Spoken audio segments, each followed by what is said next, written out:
नमस्कार दोस्तों।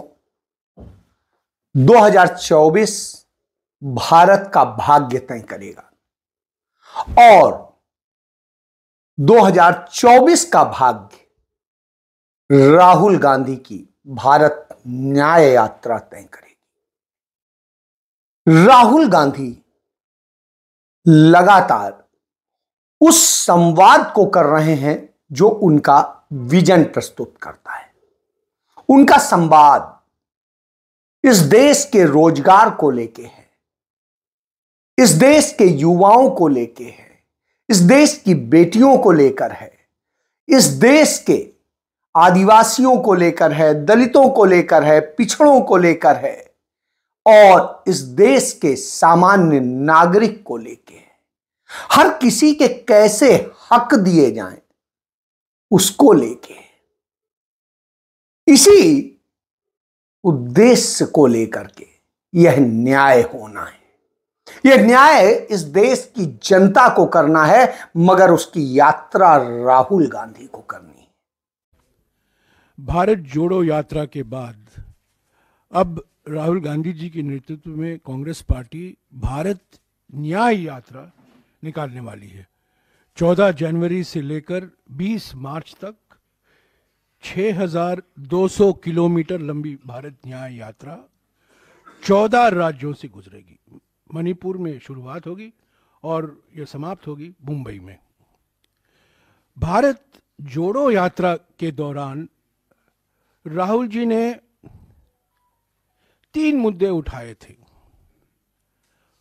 आर्थिक विषमताओं के बारे में उन्होंने जिक्र किया, सामाजिक ध्रुवीकरण के बारे में उन्होंने बातचीत की और राजनीतिक तानाशाही जो आज हमारे देश में हकीकत बन गई है उसके बारे में जनता को अवगत कराया। तो ये 3 बड़े मुद्दे थे भारत जोड़ो यात्रा के समय में। उन्होंने अपनी आवाज़ बढ़ती हुई आर्थिक विषमताओं के बारे में, बढ़ती हुई सामाजिक ध्रुवीकरण के बारे में और बढ़ती हुई राजनीतिक तानाशाही के बारे में उन्होंने अपने विचार जनता के बीच में रखा। वो मन की बात नहीं थी, वो जनता की चिंता थी। लोगों से सुनने के लिए भारत जोड़ो यात्रा निकाला गया था। अब ये यात्रा दूसरे चरण में भारत न्याय यात्रा है। आर्थिक न्याय के लिए, सामाजिक न्याय के लिए और राजनीतिक न्याय के लिए। लोकतंत्र को बचाना है, संविधान को बचाना है। महंगाई और बेरोजगारी से करोड़ों परिवार जो पीड़ित हैं उनको एक नया भविष्य, उज्जवल भविष्य दिखाना है। और फिर से जो समाज को बांटा जा रहा है, समाज को बांटने की प्रक्रिया शुरू करनी है। तो पहले भारत जोड़ो यात्रा भारत को जोड़ने के लिए, और अब भारत न्याय यात्रा, ताकि लोगों में हम आश्वासन देंगे कांग्रेस पार्टी की ओर से, राहुल गांधी जी की ओर से, कि कांग्रेस पार्टी वचनबद्ध है लोगों को, आम जनता को आर्थिक न्याय, सामाजिक न्याय और राजनीतिक न्याय पूर्ण तरीके से उपलब्ध हो। ये यात्रा क्या कमाल खिलाएगी, इसके लिए रहेगा, इतिहास में जाना पड़ेगा। आज एक छोटी सी घटना होती है। सुबह सुबह अचानक राहुल गांधी झज्जर के एक गांव में एक अखाड़े में पहुंच जाते हैं। भारतीय जनता पार्टी हो या कांग्रेस पार्टी हो या तमाम प्रशासन हो, किसी को कानों कान खबर नहीं होती और राहुल गांधी पहुंच जाते हैं। और जब राहुल गांधी पहुंच जाते हैं तो लोगों को जब तक खबर लगे तब तक राहुल गांधी वहां वर्जिश भी कर लेते हैं, यानी एक्सरसाइज भी कर लेते हैं और कुश्ती के दांव भी आजमा लेते हैं। उन्हें बजरंग पुनिया पटकनी भी दे देते हैं और राहुल गांधी खुशी खुशी उनके साथ गले लगते हैं, तमाम और दूसरे पहलवानों के साथ गले लगते हैं। यदि इसी जगह पे राहुल गांधी की जगह कहीं नरेंद्र मोदी हुए होते तो वो पटकनी देने वाला कोई एपिसोड सामने ना आने देते। वो ऐसा पहलवान लेते जो उन्हें पटकनी न दे सके, यानी सिखट्टी चौहान। तो आप समझ सकते हैं, यही राहुल गांधी और नरेंद्र मोदी में अंतर करता है। राहुल गांधी ने खुद यह फोटो सोशल मीडिया पर शेयर की, यानी पटकनी खाते हुए की। राहुल गांधी वो हैं जो ब्लैक बेल्ट है, अपने आप में बहुत बेहतरीन खिलाड़ी हैं। और यह बात मैं नहीं कह रहा हूं, उस अखाड़े के वीरेंद्र आर्य ने कही, जिनका अखाड़ा था। आज राहुल गांधी अचानक, पहले कुछ बताया था कि आ रहे हैं? कुछ नहीं बताया था, हम तो यहाँ प्रैक्टिस करने लग रहे थे, एकदम से आ धमकिया। हमने तो ये नहीं पता था कब आएंगे, कब कौन है। आए थे ये लगभग यहाँ 6:15 बजे पहुंच गए थे। क्या किया राहुल ने, क्या पूछा आप लोगों से, क्या क्या किया? यहाँ एक्सरसाइज कैसी होती है, हमारे साथ एक्सरसाइज मिलके की, एक्सरसाइज की सारी। उन्होंने अपने गेम के बारे में बताया हमारे को, और बड़ी खुशी हुई। उनको तो बहुत जानकारियां हैं, बहुत खेल के बारे में, जैसे जुजुत्सु वगैरह जो खेलते हैं, उनकी ब्लैक बेल्ट होल्डर हैं, उन्होंने हमारे साथ होल्ड कर करके दिखाया, बड़ा बढ़िया लगा। तो कुश्ती के जोर भी किए? कुश्ती के जोर भी किए, टेक्निक भी सीखी, ऑन पॉइंट भी कैसे लिए जाते हैं, कैसे होते हैं। तो आपने कैसे स्वागत किया? हमने तो स्वागत किया ऐसे ही, वैसे हम सामान्य कर रहे थे यहाँ, वो आगे दूध बादाम हाँ, दूध बादाम, उन्होंने रोटी खाई जी, बाजरे की रोटी खाई, दही और हरा साग खाया। तो पहलवानों ने क्या बताया उन्हें, जो आज के जो प्रकरण उस पर भी बात हुई? उस प्रकरण पर भी बात हुई उनकी। क्या कब बताया आप लोगों ने, क्या कहा गलत हो रहा है, कैसे हो रहा है? हमने कहा बहुत मानसिक परेशानी में झेल रहे हैं बच्चे, लड़कियां भी थी लड़के भी थे, तो बहुत परेशानी में। नेशनल ना होने से कुछ फर्क पड़ रहा है? नेशनल तो हो जाएगा, लेकिन बहुत बड़ी समस्या है जो सामने खड़ी हुआ हटे पहले। तो फिर राहुल ने क्या कहा? राहुल ने भाई, उनके हाथ में क्या है, हाथ में तो सरकार के में। और उन्होंने बताया कि उन्हें पता ही नहीं था, अचानक एकदम से राहुल गांधी पहुंच गए और तमाम सारी चीजें उन्होंने देखी, समझी, बजरंग पुनिया आ गए और उन सबके साथ में उन्होंने पूरा समझा। फिर उन्होंने उनके साथ रोटी भी खाई, वही जो वो खाते हैं, और उनके साथ में खिलाड़ियों की समस्याओं को समझा, उनके साथ होते भेदभाव को समझा, लैंगिक रूप से जो स्थितियां उत्पन्न हैं उससे समझा, जो यौन उत्पीड़न किया गया बेटियों के प्रति उसके बारे में जाना। राहुल गांधी इसीलिए हीरो बन जाते हैं। आज यदि हम बात करें कि देश में भारतीय जनता पार्टी के पास, संघ के पास कौन हीरो है, तो निश्चित रूप से हर कोई कहेगा नरेंद्र मोदी। लेकिन यदि विपक्ष से पूछेंगे कि आपके पास कौन है, तो राहुल गांधी के सिवाय कोई और हीरो नहीं है। और सारा विपक्ष मिलकर भी राहुल गांधी की बराबरी नहीं कर सकता है। आज राहुल गांधी इस पोजीशन पर आ गए, और जब इस स्थिति में आ गए हों तो निश्चित रूप से समझा जा सकता है। इसीलिए जरूरी है कि राहुल गांधी यात्रा करें। राहुल गांधी ने अपनी पहली यात्रा भारत जोड़ो यात्रा के नाम से 7 सितंबर 2022 को शुरू की थी। वो यात्रा शुरू होती है कहां से? कन्याकुमारी से, और खत्म होती है जाके कश्मीर में, श्रीनगर में। उसके बाद में उन्होंने छोटी छोटी तमाम यात्राएं देश में की, लेकिन यह यात्रा महत्वपूर्ण थी। पूरी यात्रा पैदल थी, 4,500 किलोमीटर पैदल चल के पहुंचना, हर व्यक्ति को समझना, उसके दर्द को जानना, उसके बारे में समझना, सीखना, और भौगोलिक स्थितियों को देखना। एक टी शर्ट में, एक जीन्स में। इसको लेके एक बड़ी अच्छी बात शंकराचार्य ने कही। उन्होंने कहा कि गांधी जी जब चंपारण गए तो सूट बूट में गए थे, लोगों के कष्ट सुनने के लिए। जिस घर में रुके थे वो एक गरीब का घर था, और जब गरीब के घर की औरतें उनसे मिलने आती थी तो एक एक करके आई, जब वो चलने को हुए तो उन्होंने सोचा कि उन महिलाओं को कुछ उपहार दिया जाए, तो उन्होंने कहा सभी महिलाओं को बुला लीजिए। तो घर के मालिक ने कहा भैया ये संभव नहीं है। तो उनका क्यों? उन्होंने कहा क्योंकि घर में एक ही साड़ी धोती है, उसी को पहन के बार बार आती हैं जो भी महिला आती है। यानी ये बीभत्स दशा थी इस देश की। गांधी दर्द से करा उठे, रो दिए और उन्होंने उसी दिन आधी लंगोटी धारण करना शुरू किया और वहीं पर अपने सारे कपड़े घर में छोड़ दिए।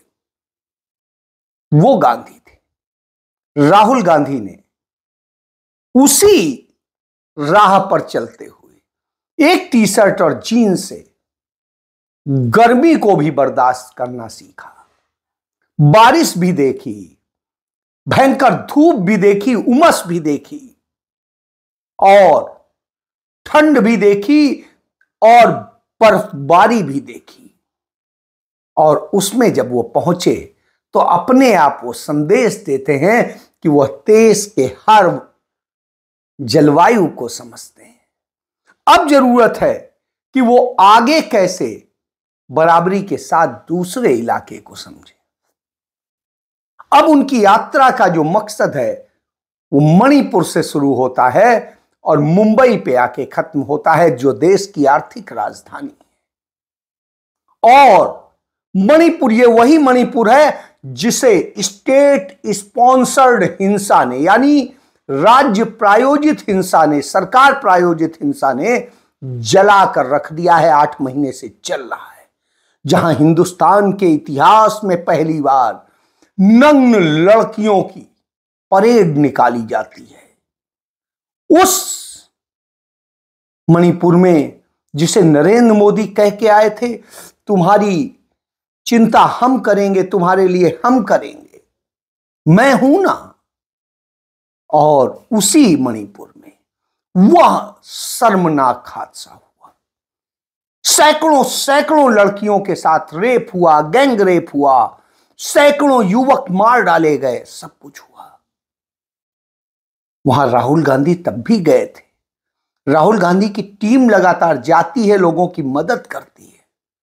लेकिन नरेंद्र मोदी ने ईसाई और हिंदू का जो नफरत फैलाई, उस नफरत में वहां आज भी आग लगी हुई। वहां से राहुल गांधी यह न्याय यात्रा शुरू करेंगे। इस न्याय यात्रा का विजन क्या होगा, राहुल गांधी बार बार बताते हैं। अभी हार्वर्ड यूनिवर्सिटी में भी उन्होंने बताया, इसके पहले कैम्ब्रिज में बताया था, इसके पहले येल यूनिवर्सिटी में बताया था, और तमाम जगह वो बताते चले आ रहे हैं कि सामाजिक न्याय की इस देश को जरूरत है, राजनैतिक न्याय की इस देश को जरूरत है, और आर्थिक न्याय की जरूरत है। इन सब के साथ हर व्यक्ति को उसका वाजिब हक मिलना चाहिए, वह उद्देश्य है। इसीलिए न्याय यात्रा है कि हर व्यक्ति को न्याय मिले। राहुल गांधी ने जब यह प्लान किया है तो वो 14 राज्यों से निकलेंगे और 14 राज्यों के लोगों को जोड़ेंगे। यह राजनीति के लिए नहीं है, यह लोगों को न्याय की लड़ाई का संघर्ष है, बिगुल है।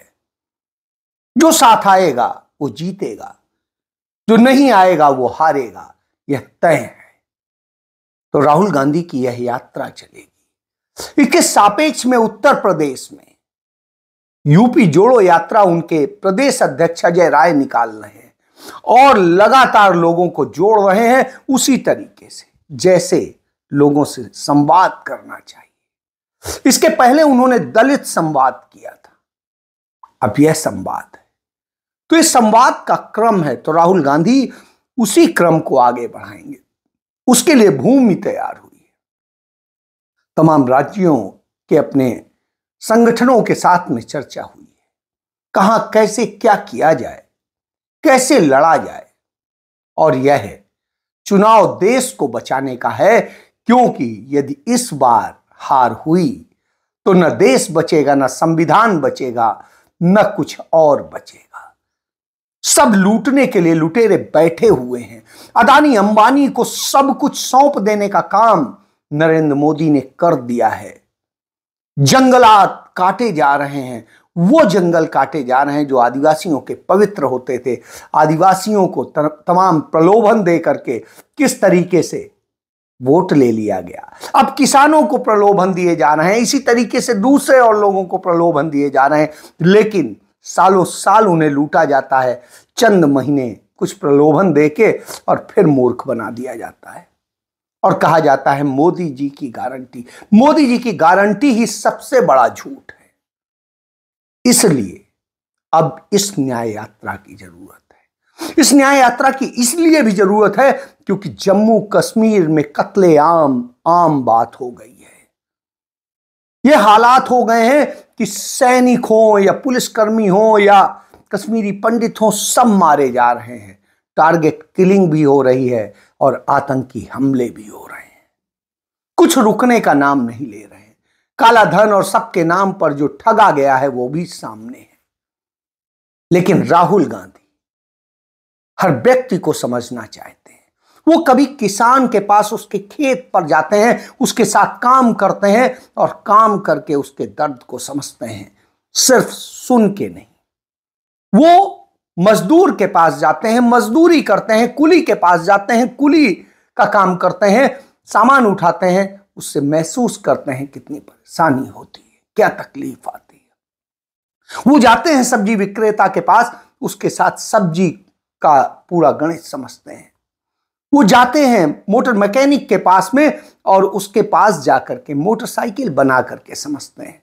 वो ट्रक ड्राइवर के साथ में चलते हैं और उसकी समस्या को समझते हैं। वो कटाई के समय भी जाते हैं और बुआई के समय भी जाते हैं। वो फर्नीचर मार्केट में भी जाते हैं और वहां पर कारीगरों के साथ काम करके समझते हैं। वो लड़कियों के पास में, उनके कॉलेज में भी जाते हैं और उनकी समस्याओं को समझते हैं। और वो युवाओं के पास में, उनके हॉस्टल भी जाते हैं, वहां पर भी उन्हें समझते हैं और सिविल सर्विसेज की तैयारी करने वाले बच्चों के साथ भी समझते हैं। बिहार से 1100 किलोमीटर पैदल चल के आए उन युवाओं से भी वो चर्चा करते हैं जिनसे प्रधानमंत्री नरेंद्र मोदी मिलने से मना कर देते हैं। तमाम उनके मंत्री मना कर देते हैं। वो आते हैं कि हमारे साथ दुर्भाग्य हो रहा है, हमारे साथ अन्याय हो रहा है, जो ये अग्निवीर बना करके आपने बर्बाद किया है हमारा भविष्य, इसे बचाइए। लेकिन कोई सुनने को तैयार नहीं। महंगाई, बेरोजगारी सबसे जूझता हुआ देश है। इतने संकट हैं जहां सिर्फ अन्याय, अन्याय और अन्याय रह गया है। ऐसी स्थिति में राहुल गांधी धर्म की भी तमाम पताकाओं को फतह करते हैं। वो जाते हैं सिख धर्म के सबसे बड़े केंद्र स्वर्ण मंदिर में 3 दिन सेवा करते हैं। और सबसे बड़ी खासियत है, कहीं पर भी मीडिया को नहीं लेके जाते हैं, अपने नेताओं के साथ नहीं जाते, अकेले जाते हैं। वो हर धर्म स्थल पे जाते हैं। वो चाहे हिंदू का हो, मुस्लिम का हो, सिख का हो, ईसाई का हो, सबके यहां जाते हैं, पादरियों से भी मिलते हैं। वो हिंदू धर्म के भी केंद्रों में जाते हैं, वो मुस्लिम धर्म के भी स्थानों पर जाते हैं। यही खूबी, और यही खूबी उन्होंने यूपी के प्रदेश अध्यक्ष को भी सिखाई और वो भी यही कर रहे हैं।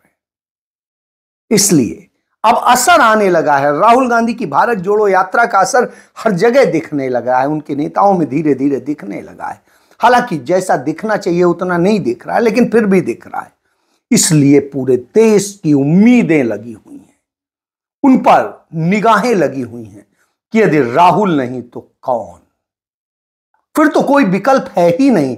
एकमात्र राहुल ही ऐसे नेता हैं जो देश के किसी कोने पर भी उनको याद किया जा सकता है, क्योंकि वो गांधी नेहरू के, उनकी नीतियों के वो प्रचारक भी हैं, उसके अनुपालनकर्ता भी हैं और उसके साथ चलते हैं, कदम बढ़ाते हैं। इसीलिए शायद गांधी जी के पोते ने ही कहा कि यदि आज गांधी होते तो मैं उनके साथ चलता, वो नहीं है तो मैं राहुल गांधी के साथ चल रहा हूं। तुषार गांधी के ये शब्द अपने आप में प्रमाण है राहुल गांधी के लिए। इसलिए राहुल गांधी की यात्रा से मोदी सरकार घबराई हुई है, डरी हुई है। उसे लगता है यदि राहुल गांधी चलेंगे और देश के इतने राज्यों को जोड़ेंगे तो उस स्थिति में वहां पर वो जब इस न्याय की बात करेंगे तो उनका तो एजेंडा फेल हो जाएगा, क्योंकि उनके पास एजेंडे के नाम पे हिंदुत्व के सिवा और कुछ नहीं है, हिंदू धर्म को बेचने के सिवा कुछ नहीं है, भगवान की मूर्तियों और मंदिर को बेचने के सिवा कुछ नहीं है, क्योंकि असल में कुछ हुआ नहीं है।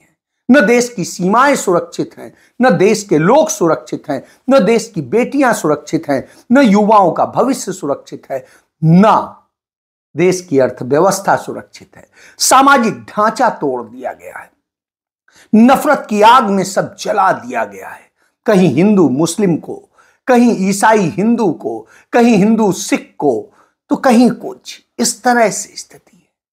इस नफरत की स्थिति में, इस मोहब्बत की राजनीति के साथ यदि राहुल गांधी न्याय की बात करते हैं तो इससे बड़ा विजन कोई नहीं हो सकता। देश को यही तो चाहिए कि जो वाजिब योग्यता है, योग्यता अनुसार उसे हर व्यक्ति को हर चीज मिले, उसका जो हक है वो उसे मिले और वो हर तरह से मिले।